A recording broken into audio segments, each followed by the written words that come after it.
Welcome to another VFL video. My name is TMV, and today we're gonna go through some top tips that you need to know. Now, you can find some of these tips on the rules page, but I'm gonna explain them in detail for you so you really can get them drilled into your head. The top tip here is to just have fun. You know, the game is about fun, so go and pick the players that you really want in your team, and that's perfectly fine. But this video is more gonna be for those of you who really want to score the most points you possibly can. So let's go through some of these ideas then. The next one is to have players you want most in non-wildcard slots, right? So let's talk about that and why that is the case. Well, let's take our initiators here as an example. So this is just a little example team that I've made here. And let's take a look at Killua, right? So Killua plays for Talon. I've never seen him play. He might be good. He might be awful, right? Much like Talon themselves, right? But in one of my wildcard slots, I've got Trent. Okay, well, if you think about it, really, I could just swap these two around, right? I could put Trent here and Killua here, and my team would still fit the rules, right? We still would have, enough team value to make that happen.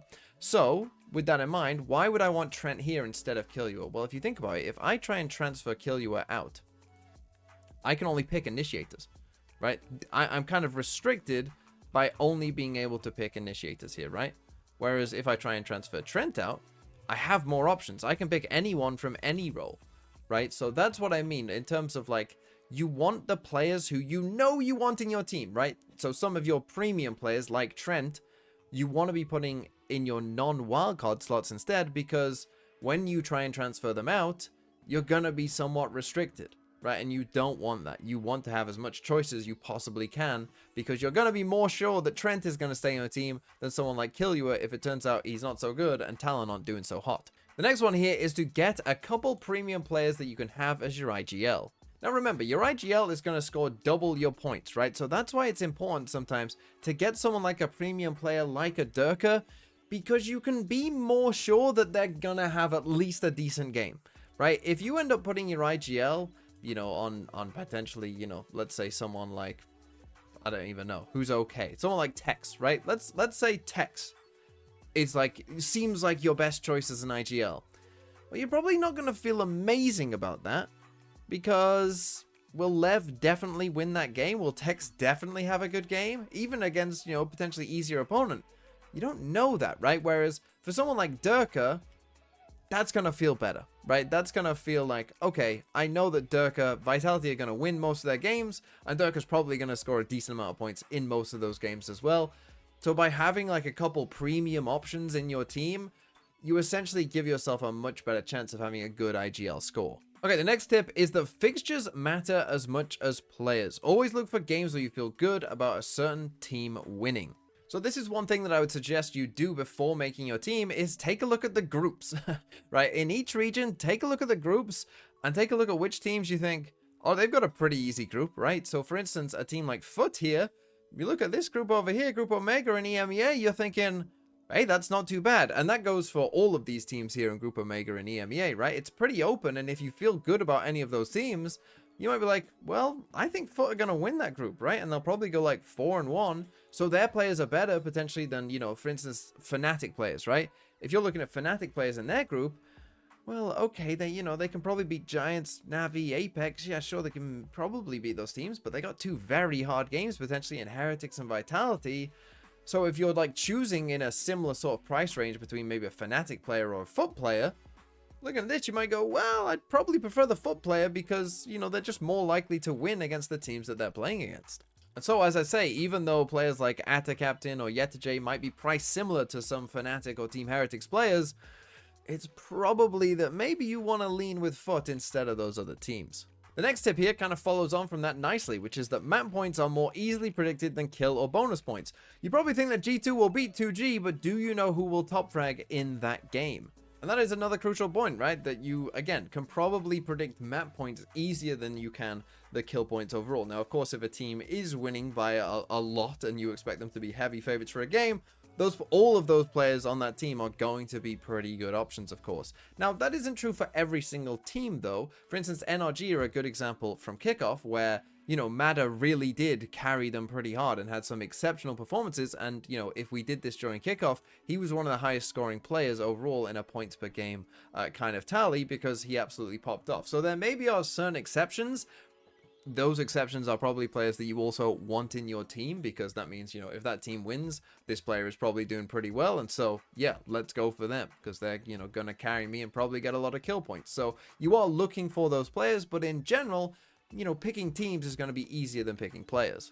Speaking of what we just talked about for meta as well, go ahead and go on VLR and take a look at their average KPR and VLR ratings of what they did, because of course kills per round is going to be a pretty good indicator of who's going to get kill points, and you literally will get points for having good VLR rating. The next tip here is to try and avoid having players who play against each other. Only one team can win. So for instance here, if we had NRG versus Cloud9, if I had Finesse and Net in my team, of course, only one of those players is going to get, you know, at least 2 map points. And if it is a 2-0, then one of them is going to get 4, but the other one is going to get 0, right? So that's not our ideal situation. And often, you know, if a team is losing, then it's more likely that team, you know, won't have a very high fragging player.